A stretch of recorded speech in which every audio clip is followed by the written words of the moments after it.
이 새벽 우리에게 주신 하나님 말씀은 로마서 2장 17절에서 29절까지의 말씀입니다.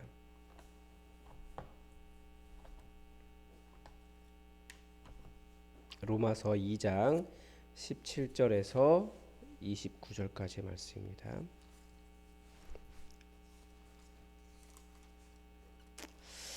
우리 로마서 2장 17절부터 29절까지의 말씀을 다 함께 받들어 읽겠습니다. 유대인이라 불리는 내가 율법을 의지하며 하나님을 자랑하며 율법의 교훈을 받아 하나님의 뜻을 알고 지극히 선한 것을 분간하며 맹인의 길을 인도하는 자요 어둠에 있는 자의 빛이요 율법에 있는 지식과 진리의 모본을 가진 자로서 어리석은 자의 교사요 어린아이의 선생이라고 스스로 믿으니 그러면 다른 사람을 가르치는 내가 내 자신은 가르치지 아니하느냐? 도둑질하지 말라 선포하는 내가 도둑질하느냐? 가늠하지 말라는 내가 가늠하느냐? 우상을 가증히 여기는 내가 신전 물건을 도둑질하느냐? 율법을 자랑하는 내가 율법을 범함으로 하나님을 욕되게 하느냐? 기록된 바와 같이 하나님의 이름이 너희 때문에 이방인 중에서 모독을 받는도다. 내가 율법을 행하면 할례가 유익하나 만일 율법을 범하면 내 할례는 무할례가 되느니라. 그런즉 무할례자가 율법의 규례를 지키면 그 무할례를 할례와 같이 여길 것이 아니냐. 또한 본래 무할례자가 율법을 온전히 지키면 율법 조문과 할례를 가지고 율법을 범하는 너를 정죄하지 아니하겠느냐. 무릇 표면적 유대인이 유대인이 아니요 표면적 육신의 할례가 할례가 아니니라. 오직 이면적 유대인이 유대인이며 할례는 마음에 할지니 영에 있고 율법 조문에 있지 아니한 것이라. 그 칭찬이 사람에게서가 아니요 다만 하나님에게서니라. 아멘. 대부분의 사람들 마음속에는 어떤 근본적인 욕구가 있습니다. 인정받기를 원하고 안정되기를 원하고 또 통제하기를 원하고 권력을 갖기를 원합니다. 이 중에서 한 가지를 가지든지 아니면 복합적으로 다른 요소들을 가질 수 있습니다. 안정을 추구하고 인정받고 싶어하고 통제하고 싶어하고 권력 갖기를 바라는 것. 그러면서 자기 자신이 그렇게 하면서 자기 자신이 가치 있다고 생각하는 거예요. 지난주 설교에서 말씀드린 인간의 우상은 바로 이 네 가지에서부터 시작된다라고 해도 과언이 아닙니다. 그러면 이런 우상은 교회 안에서 어떻게 들어갈까요? 그러니까 종교적으로는 어떻게 드러날까요? 우선은 교리에 대한 자랑으로 나타납니다. 아니면 사역을 잘한다고 하는 성과에 대한 자랑으로 나타납니다. 혹은 종교인으로서 도덕 수준이 높다. 보통 그렇잖아요. 우리 종교인들 도덕 수준이 높다고 생각하잖아요. 그런 거라든지 나는 선한 사람이다라고 하는 자부심이라든지 혹은 그러다가 좋은 것은 전부 다 복음이라고 부르면서 복음을 왜곡합니다. 소식이 아니고 자기가 하는 일을 복음처럼 왜곡하는 거죠. 이런 것이 어떻게 나타나는가를 잘 보여주는 성경이 로마서입니다. 특히 우리가 읽고 있는 이 부분이 그렇습니다. 지금 이 내용 전체를 이끌어가고 있는 대전제가 나는 복음을 부끄러워하지 않는다라고 하는 사도 바울의 선언이었습니다. 다른 말로 하면 나는 복음으로만 충분하다는 것을 안다. 복음 이외에 다른 것이 필요한 것이 아니다. 이런 뜻이라고도 볼 수 있습니다. 특별히 오늘 본문은 가장 종교화되어 있던 하나님을 안다고 그 자랑이 넘쳐 있던 모든 것에 내가 하나님의 백성이다라고 하는 자부심이 가득했던 그 유대인들의 어떤 특별한 상태를 지적하고 있는 거죠. 먼저 17절에서 20절까지에서 보면 유대인들의 자랑을 볼 수 있습니다. 율법을 의지하고 그러니까 뭐 하든지 율법 얘기하겠죠. 항상 말마다 하나님 이야기하면서 하나님을 입에 달고 살고 율법의 가르침도 잘 알고 누가 무슨 말만 하면 옳고 그른 것을 충고할 수 있고 뭐 탈무드 같은 그런 거죠. 다른 사람들은 어리석어서 참 답답하다라고 느끼고 배우기보다는 가르치는 위치에 서려 하고 그러니까 종교인들에게 나타나는 교리 자랑, 사역과 성과에 대한 자부심, 어떤 종교적인 우월성 이들에게서 이들이 그렇게 말하지만 그런데 이런 유대인들에게도 모순이 있다라는 거예요. 종교적으로 가장 훌륭하지만 집중되어 있지만 사도 바울이 말하는 것은 다른 사람을 가르치면서 왜 너는 가르치지 않느냐? 왜 배움이 없느냐는 거예요. 말은 잘하지만 도둑질하지 말라고 하면서 왜 도둑질하는가? 간음하지 말라고 하면서 왜 간음하는가? 우상을 가증히 여기면서 왜 신전에서 좋은 물건 훔치는가? 율법을 자랑하면서 왜 율법을 범하느냐? 그게 하나님을 자랑하면서 하나님을 무시하는 것 아니냐? 그리고 우리가 잘 아는 것처럼 지금 이 시대의 우리 그리스도인들처럼 그리스도인들 때문에 하나님이 욕먹는 것처럼 그 당시에는 유대인들 때문에 하나님이 욕을 먹었다는 거예요. 우리가 잘 알다시피 유럽 사회에서 유대인들의 평판을 잘 아실 겁니다. 유대인들의 보인 모습이 아마 당시에도 그랬을 겁니다. 사도 바울이 이렇게까지 이야기하는 것은 실제로 도둑질하고 실제로 간음하고 실제로 우상 그 신전에서 좋은 물건 있으면 훔치고, 그러니까 눈에 보이는 대로 자기 마음에 들면 훔쳐가고, 그래서 로마인들로부터 유대인들은 모순적이라는 말을 들었다라는 거죠. 오죽했으면 클라우디우스 황제가 유대인들 다 나가라, 너네들 때문에 너무 힘들다, 그렇게까지 하겠습니까? 그 사람들이 정말 좋은 이웃이었다면 그렇게까지 하겠습니까? 그런데 항상 자부심은 내가 하나님의 사람이야, 이런 게 있는 거예요. 그게 오히려 더 나쁜 거죠. 지금 유대인들도 그렇게까지 많이 변한 것 같지는 않습니다. 성경을 다 외우지만 뭐 이야기 들어보면 이 간음을 하는 수준은 거의 도덕적으로 문란한 서구 사회보다 훨씬 더 심하면 심했지 작진 않습니다. 그리고 유럽 사회가 비난하는 유대인들의 그런 모습, 정말 욕심이 많은 그런 모습을 잘 알고 있습니다. 우리는 여전히 안식을 지키고 있어요. 유대인들 율법을 따른다고 말합니다. 그런데 똑같아요. 그냥 이 종교인들이 가지고 있는 우상을 그대로 가지고 있어요. 교리 자랑, 자기가 무엇인가 알기 때문에 가르치려고 하고 똑똑하다라고 이야기하지만 다른 사람 위에 서려고 하고, 그러면서 내가 말을 했기 때문에 또 나는 말을 할 수 있기 때문에 내가 뛰어난 사람이다, 그렇게 말합니다. 근데 그런 상태가 무엇을 보여줄까요? 지금 사도 바울이 왜 유대인의 이 종교성을 가지고 지금 말을 하고 있는 걸까요? 내 칭찬을 내가 만들려고 하는 것은 자기의다. 하나님보다 나를 더 신뢰한 우상 숭배에 불과하다라는 이야기를 하는 겁니다. 종교인들이 얼마든지 교리 자랑, 자기 업적 자랑, 자기가 이룩한 것들, 뭐 다른 사람 계속 야단치고 다른 사람에게 충고하려고 하고, 그런 자세들이 자기의라는 거예요. 자기의. 그래서 사도 바울이 하고 싶은 말이 이것입니다. 에고, 그 몸에 할례 받았다고 하는 게 전부냐? 할례는 마음에 받아야지. 율법 주문 달달 외운다고 칭찬받는 건 아니다.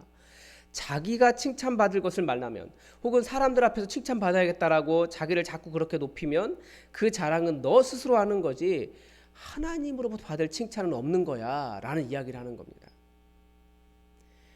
이런 유대인의 모습은 종교화된 교회에서도 잘 나타납니다. 이게 참 말하기가 어려운 부분이 있어요. 그리고 죄송스럽기도 해요. 왜냐하면 우리의 모습이 그렇기 때문에 그렇습니다. 다들 우리가 기독교인으로서 최고의 사람이라고 착각해요. 근데 그 복음을 모르는 거예요. 교회의 자랑이 무엇입니까? 사람들의 마음에 와 닿지도 않는 교리 자랑을 하는 경우가 많습니다. 내가 안다는 거죠. 그런데 사실 교리는 정말 배울수록 새롭고 복잡하고 많습니다. 안다고 말하는 것은 매우 교만한 일입니다. 저도 계속 공부하지만 제가 아는 교리 대부분은 우리 장로교의 교리, 장로교의 입장이지, 역사신학을 쭉 보면 그 과정을 보면 정말 알지도 못하고 외우지도 못하는 정말 많은 교리들이 있습니다. 그래서 어디 가면 아무튼 누가 무슨 교리 얘기하면 오, 저런 것도 있었어, 그러는 게, 저도 20년 가까이를 신학을 하지만 계속 그래요. 그런데 조금 아는 거 가지고 자랑하는 사람들이 많습니다. 그거 가지고 나 훌륭한 그리스도인이다, 높은 수준에 이르렀다라고 말할 수 없는 거죠. 그러니까 제자 훈련을 자기 삶의 변화를 위해서 하지 않고 어떤 코스로 하는 교회들이 많이 그렇습니다. 내가 그 코스 수료했다는 거죠. 그리고 내가 제자 훈련 열심히 다 알았다는 거예요. 다 아는 거 없어요. 칭찬은 누가 하는 겁니까? 내가 자부심을 갖고 내가 자랑할 만한 수준이 되고 내가 정한 기준에 도달하면 되는 것이 아닙니다.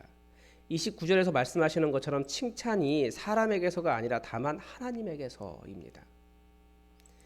이 사람 안에 나도 포함되어 있는 거죠. 다른 사람에게 칭찬 듣고자, 다른 사람에게 높임 받고자 하는 마음이 있는데 나 스스로에게도 그런 마음이 있다라는 거예요. 그러나 나 자신에게든 다른 사람에게서든 높음을 구하는 그 마음이 바로 칭찬이 하나님에게서 온다는, 나는 칭찬할 것 없고 하나님에게서 온다라고 하는 그 복음을 모르는 겁니다.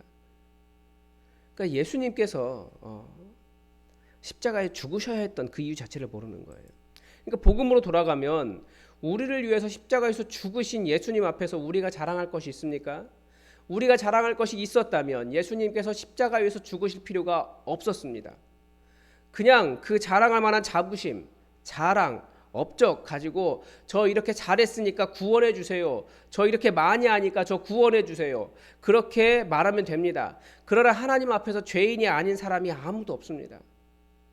누가 선하심 그 자체이신 하나님 앞에서 제가 선합니다, 제가 이런 업적이 있습니다, 자랑할 수 있겠습니까?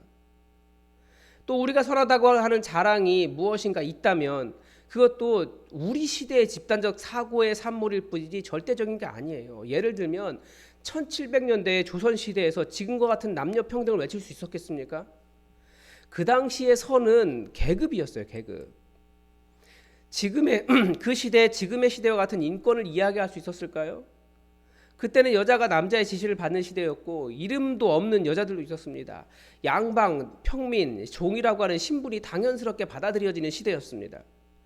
예수님께서 십자가 위에서 죽으셨다는 것은 바로 그러니까 그 우리가 절대적이라고 선하다라고 말하는 것은 그냥 이 시대의 산물일 뿐이에요.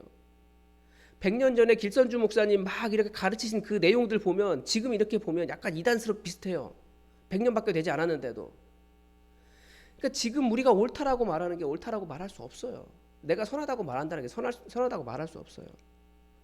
정말 겸손해야 되는 거죠.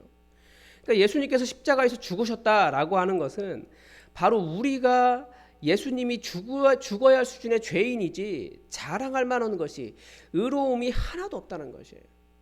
그래서 우리는 정말 겸손해야 됩니다. 정말 겸손해야 돼요. 왜 교회가 사람들에게 외면을 받느냐? 이 유대인들과 같은 교만함이 있기 때문에 그렇습니다. 우리가 다른 사람을 도와줄 때도 내가 약간 높은 수준에 있어요.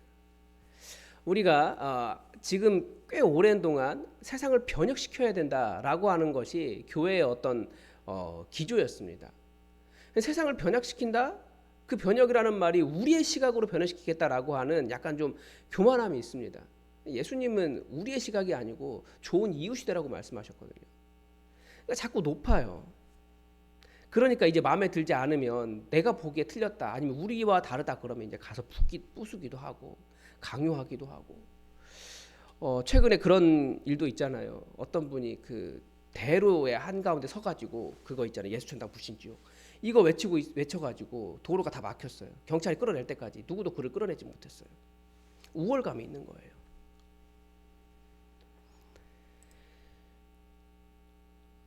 복음 앞에서 자랑할 것이 하나도 없다는 것을 착각했던 사람들이 또 있죠. 예수님의 심판 자리에서 염소 자리에 있던 사람들이 그렇습니다. 내가 주의 이름으로 병도 고치고 귀신도 쫓아내었다고. 그런데 예수님께서 하신 말씀, 자기 공로 자랑하는 사람들 다 지옥행이었습니다. 종교가 깊어지면 종교 자체에 대한 자랑과 자부심이 가득해요. 내가 어느 교단에 속했느냐, 내가 어떤 교회에 속했느냐, 내가 어떤 내용을 아느냐, 내가 어떤 규범을 잘 준수했느냐. 복음은 그런 자랑이 아니라는 겁니다. 그런 거 자랑한다라는 것은 예수님이 십자가에 죽으셨다라고 하는, 나를 위해 죽으셨다라고 하는 그 복음을 부끄러워하고 있다. 그 복음은 부족하다라고 말하는 것과 같다라고 사도 바울은 이야기하면서 이 유대인들의 종교성을 지적하고 있는 겁니다. 그런데 복음에는 또 커다란 위로가 있습니다. 그런 건 못해도, 다 몰라도, 다시 말하면 커다란 죄인이어도 우리는 예수님의 사랑을 받고 있다는 거예요. 그래서 복음은 다른 사람과 비교해서 자랑할 것이 있느냐 없느냐에 따라 죄인이 되고 위축되는 것이 아니라 오히려 못하고 없는데도 얼마나 큰 사랑을 받고 있는지를 아는 안심이 되는 마음이 있습니다. 그러니까 아까 말한 그 안정과 인정과 어떤 그 존중함, 그런 받는 것을 예수 그리스도의 십자가 위에서 우리는 받는 거예요. 그래서 이 복음 안에는 이 죄인됨과 사랑받는 죄인으로서의 평안이 동시에 있습니다. 여러분, 아마 여러분들 수준 정도 되면 자부심이 많이 있을 거라고 생각해요. 사회적으로도 그렇고 이 신앙 수준에서도 그렇고 하나님 만난 경험에서도 그렇고 지금까지 해온 일도 그렇고. 그런데 여러분 무엇이 자랑입니까? 여러분이 무엇을 이루셨습니까? 그럼 그것 때문에 다른 사람에게 어떤 말들을 하고 싶으십니까? 근데 그런 모든 것들은 사실 다 복음 앞에서는 오히려 자랑한다는 것, 칭찬을 구한다는 것은 부끄러운 일입니다. 칭찬은 내가 하는 것이 아니라 다른 사람들이 하는 것이 아니라 오직 하나님에게서만 나옵니다. 우리가 하나님 앞에 설 수 있는 것은 예수 그리스도의 십자가의 공로, 그것만 있는 거지 내 의가 하나도 없어요. 하나님에게서 나오는 칭찬은 예수 그리스도의 복음 때문이지 내 공로는 하나도 없습니다. 그러나 내가 무엇인가를 이루지 않아도 되기 때문에 오히려 더 큰 은혜와 예수 그리스도의 그 의를 덧입는 것이 우리 그리스도인의 삶입니다. 다른 사람에게 얽매이지 말고 또 나를 드러내려고 하지 말고 복음의 의로 우리는 하나님 앞에서는 겸손한 그런 그리스도인이 되어야겠습니다. 오늘도 하나님의 뜻이 우리에게 이루어지도록 다 함께 주기도문으로 기도하겠습니다. 하늘에 계신 우리 아버지, 아버지의 이름을 거룩하게 하시며 아버지의 나라가 오게 하시며 아버지의 뜻이 하늘에서와 같이 땅에서도 이루어지게 하소서. 오늘 우리에게 일용할 양식을 주시고 우리가 우리에게 잘못한 사람을 용서하여 준 것 같이 우리 죄를 용서하여 주시고 우리를 시험에 빠지지 않게 하시고 악에서 구하소서. 나라와 권능과 영광이 영원히 아버지의 것입니다. 아멘. 여러분 오늘도 함께 기도해 주십시오. 환우들을 위해서 기도해 주십시오. 특별히 최춘남 집사님을 위해서 기도해 주십시오. 수술하고 난 다음에 이렇게 잘 아물어야 되는데 아무래도 연세가 있으니까 아무는 속도가 회복되는 속도가 좀 느린 것 같습니다. 여러분 기도해 주시고 그리고 계속해서 청년들을 위해서 기도해 주십시오. 이번 주 금요일 저녁에 청년들 다 함께 모이려고 하는데 이렇게 다들 바쁘대요. 그래도 함께 가능한 사람들 모두 모여서 우리가 행복한 교제 나눌 수 있도록 함께 기도해 주시기 바랍니다. 우리 예배가 모든 예배가 풍성한 은혜가 있을 수 있도록 함께 기도해 주십시오. 다 함께 기도하겠습니다.